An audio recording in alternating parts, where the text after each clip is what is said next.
Muy buenas noches, comunidad. Gracias por dejarnos llegar a ustedes con la siguiente selección de historias paranormales, de encuentros con lo inexplicable, con el mal o con lo desconocido que ustedes han compartido con nosotros. Historias que esperamos que les hagan olvidarse de todos sus problemas y que todo eso se quede allá afuera, mientras ustedes se adentran en el universo de relatos de la noche. Hoy tenemos para ustedes el tercer y último relato que podría ser está relacionado con el crucifijo del Padre Lucas. Eso lo decidirán ustedes. Quizás es solo casualidad y ver coincidencias donde no las hay. Además, queremos complementar el episodio de hoy con más historias ocurridas en esa región, en el estado de Guanajuato, uno de los más llenos de leyendas, si no el que más, en todo México.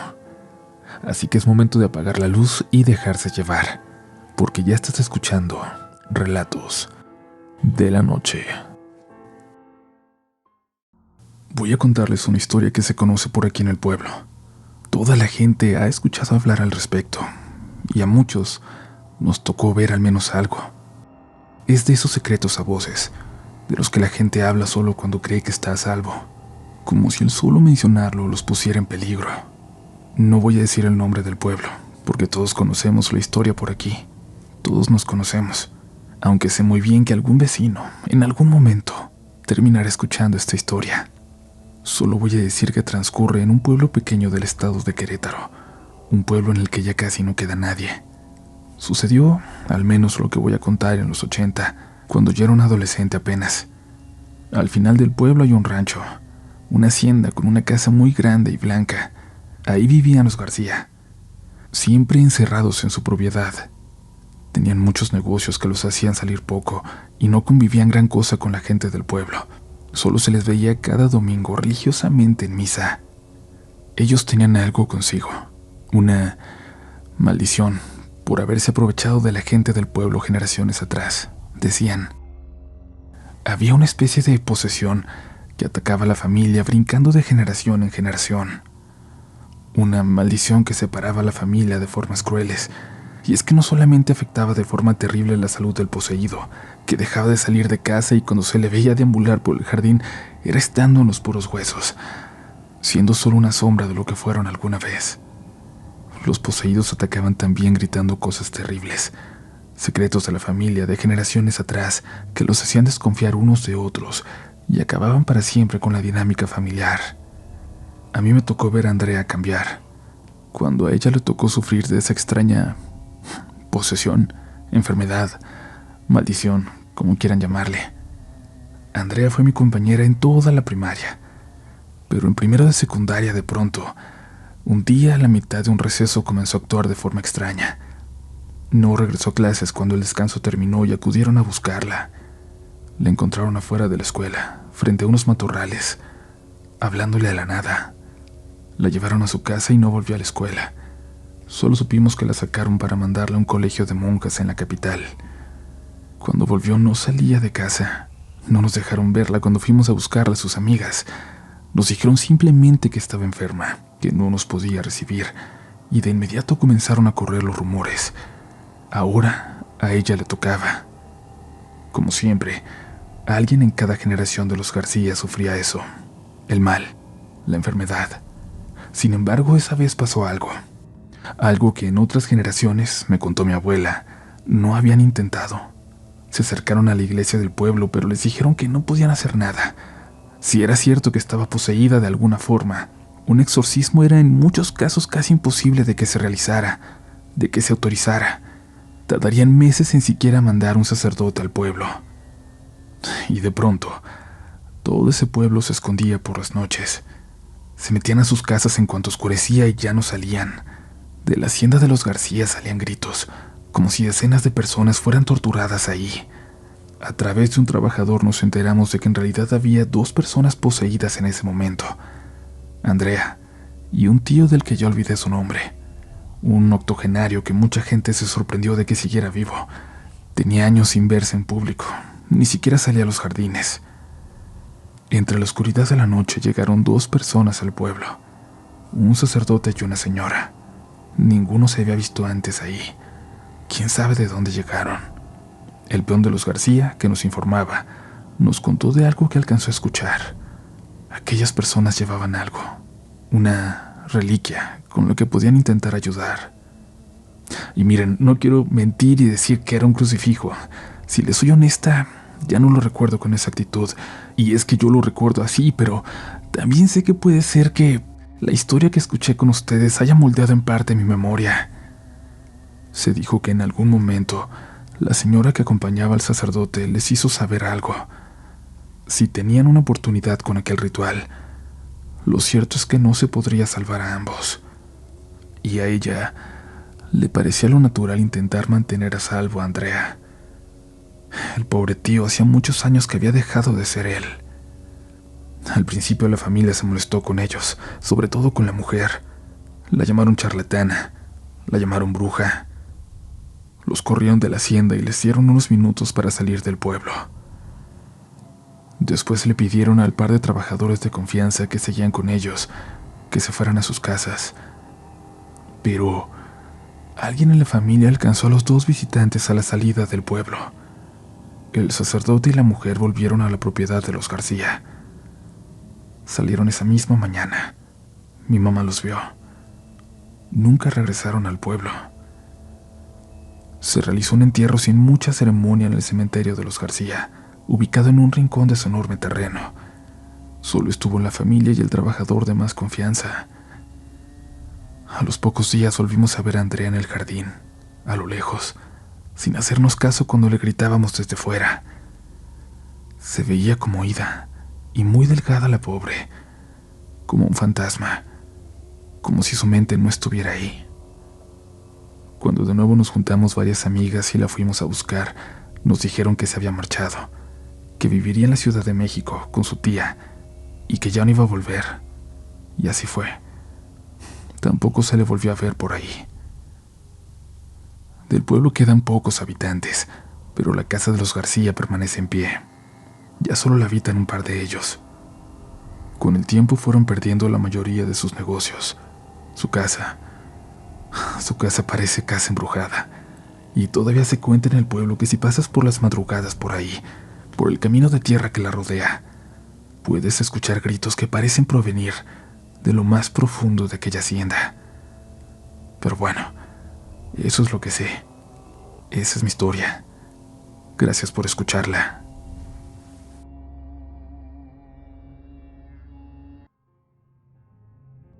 Lo que les voy a contar sucedió un 28 de octubre de 2014, en el antiguo Hospital General de León, Guanajuato.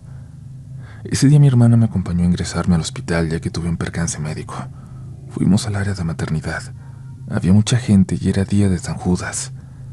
Tuve que pasar la noche ahí, y el día siguiente, al salir, mi hermana me contó algo muy extraño que ocurrió por la noche anterior, a las 10:30 más o menos, cuando ella esperaba informes junto a otras señoras, en unas escaleras donde se acomodaron. Maternidad estaba en un segundo piso, y un guardia se acercó para hacerles hincapié en que no podían subir por esas escaleras. En el siguiente piso se encontraban enfermos terminales.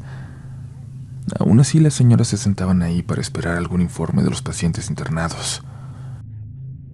Durante el transcurso de la espera, algo pasó que la hizo quedarse callada, y es que una mujer comenzó a subir las escaleras. Mi hermana no la vio acercarse por el pasillo, simplemente se dio cuenta cuando ya subía al lado de ellas. Dice que era una mujer de aspecto horrible, incluso después de años le causa terror el acordarse. Iba vestida de negro y llevaba un palo largo para apoyarse a caminar. En la otra mano llevaba una bolsa como de mandado. Su cara era muy triste y tenía los ojos hundidos. Una mirada fija pero hipnotizante, y el cabello oscuro y desarreglado. Al verla, mi hermana le pidió a las demás señoras que se hicieran a un lado para que pasara, pero no le hicieron caso. Cuando la señora pasó a su lado, mi hermana casi sintió un ataque de pánico. Sintió frío. No podía moverse.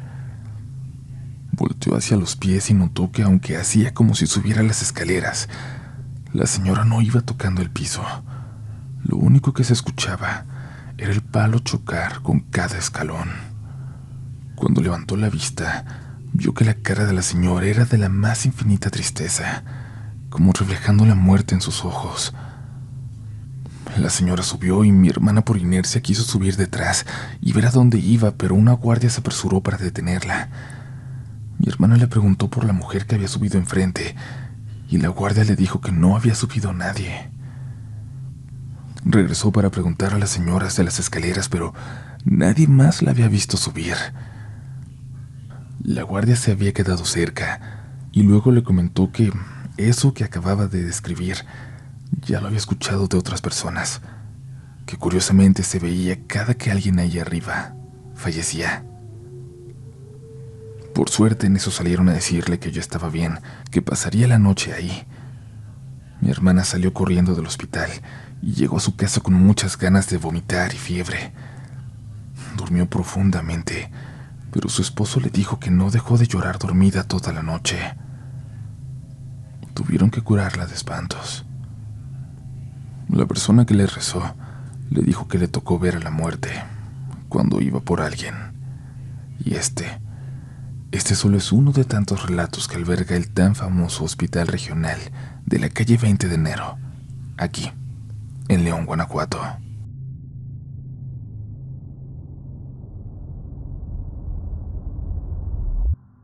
Hola comunidad de relatos.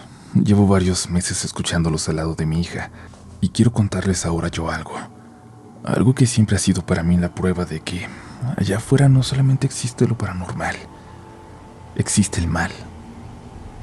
Voy a compartirles una de tantas experiencias paranormales que me ha tocado vivir. Esta historia nos remonta al año 1992, para ser exacta, a finales del mes de julio. Yo era una niña de tan solo 10 años. Mis hermanas tenían 12 y 14, y junto a mi abuela, mi mamá y una tía, fuimos a visitar a un tío que vivía en una comunidad cerca de Acámbaro, Guanajuato, donde nosotras vivíamos en aquellos años. Íbamos caminando ya de regreso a casa, cuando un amigo de la familia nos vio y nos iba acompañando en un tractor. No íbamos por el camino principal, sino por otro donde llegaríamos más pronto a casa. Uno solitario que yo no conocía, que iba al lado de un canal de riego. El camino parecía ir por ambos lados del canal y nosotros tomamos por el lado derecho. Empezaba a atardecer y a lo lejos pudimos ver unas paredes como de adobe, como de una construcción muy vieja. Habíamos avanzado aproximadamente 500 metros cuando, de repente, de la nada, escuchamos una campana. Apareció un señor con un carrito de paletas.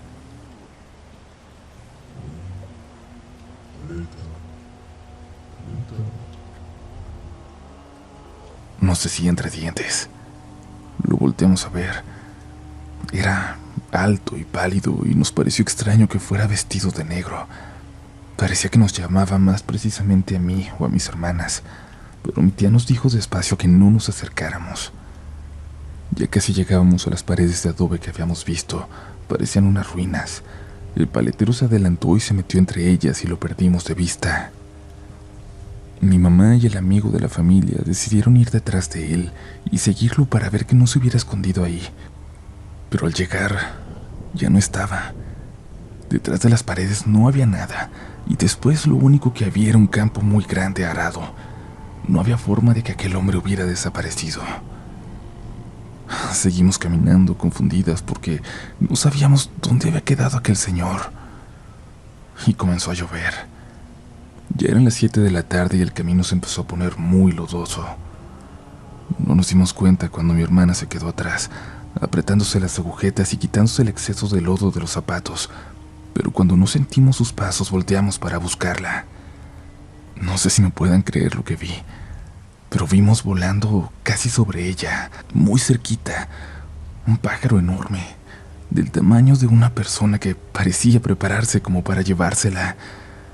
Le gritamos y le pedimos que corriera, y ella lo hizo de inmediato mientras el pájaro voló muy cerca del suelo, para luego elevarse y perderse rápidamente entre las copas de los árboles a lo lejos.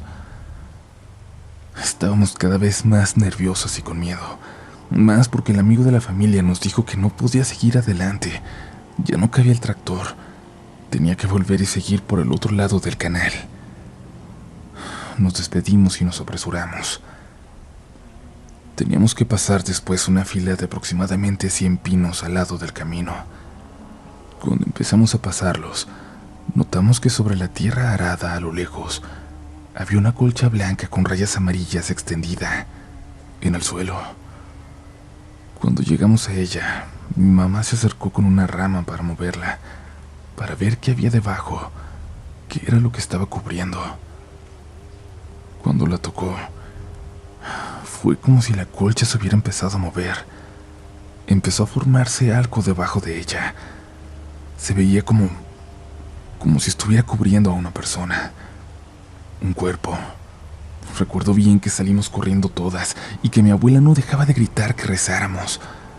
Corríamos porque creíamos que habíamos encontrado un muerto, pero mi hermana volteó en algún momento y dice que alguien venía detrás de nosotras cubierto por aquella manta, que parecía que el aire lo deslizaba por entre los pinos. Corrimos hasta que no pudimos más. Nos pusimos a rezar y así continuamos rezando.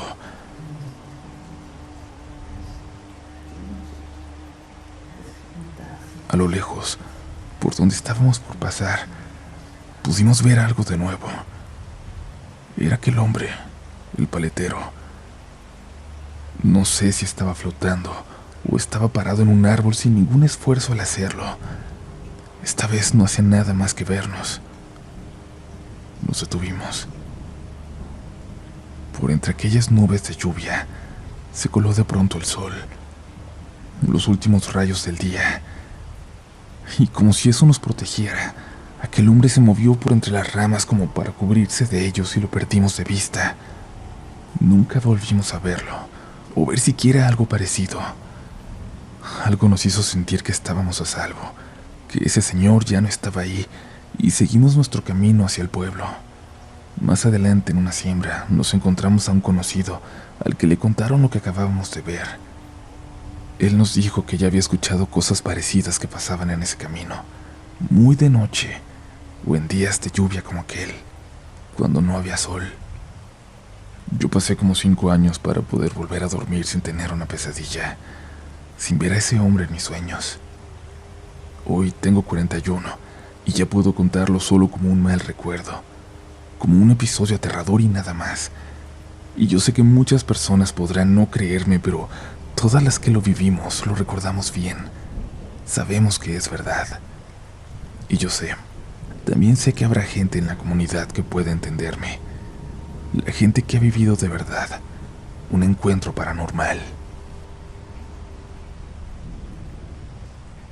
Hola comunidad, mi nombre es Mónica y soy de Guanajuato capital. Por suerte o por desgracia he tenido muchas experiencias paranormales, y en esta ocasión voy a compartirles una que, aunque no es la más reciente, es quizás de las que más me aterra recordar. Yo tenía 16 años. Vivía en un departamento y en el primer piso vivía mi tía abuela, yo en el tercero.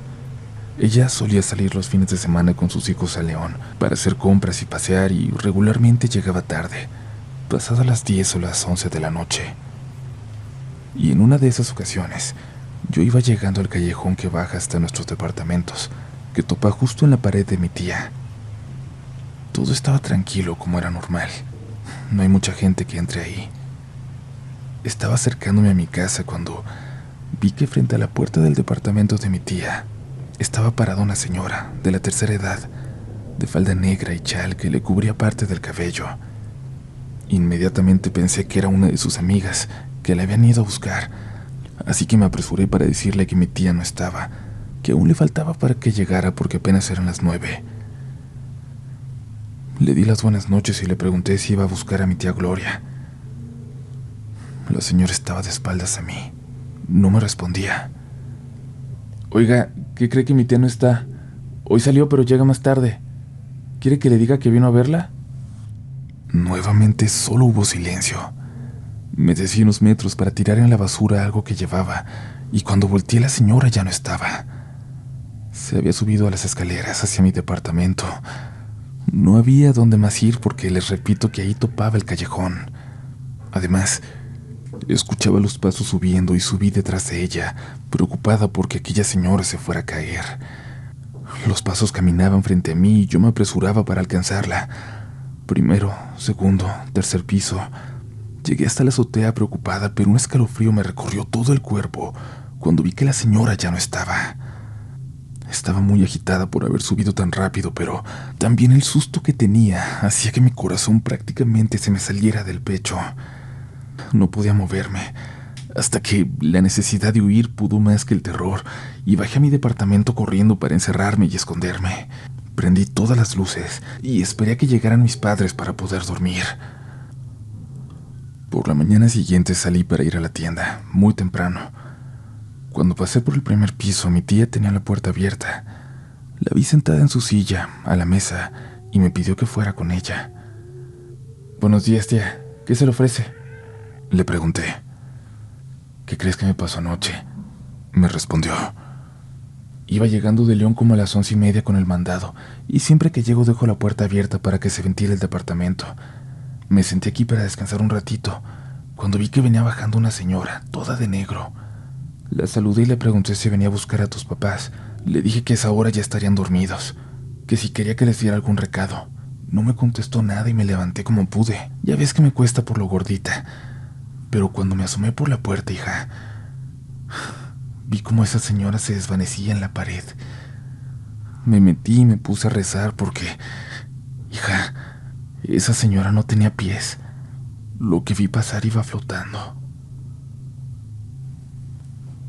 Cuando mi tía terminó de contar la historia de lo que vio, volví a sentir cómo se me erizaba la piel y me dijo: «Era el diablo, hija. Ten cuidado, que anda cerca. Por alguna razón anda cerca». Me levanté de su mesa y le di las gracias por contarme, pero jamás le dije que yo horas antes también había visto lo mismo.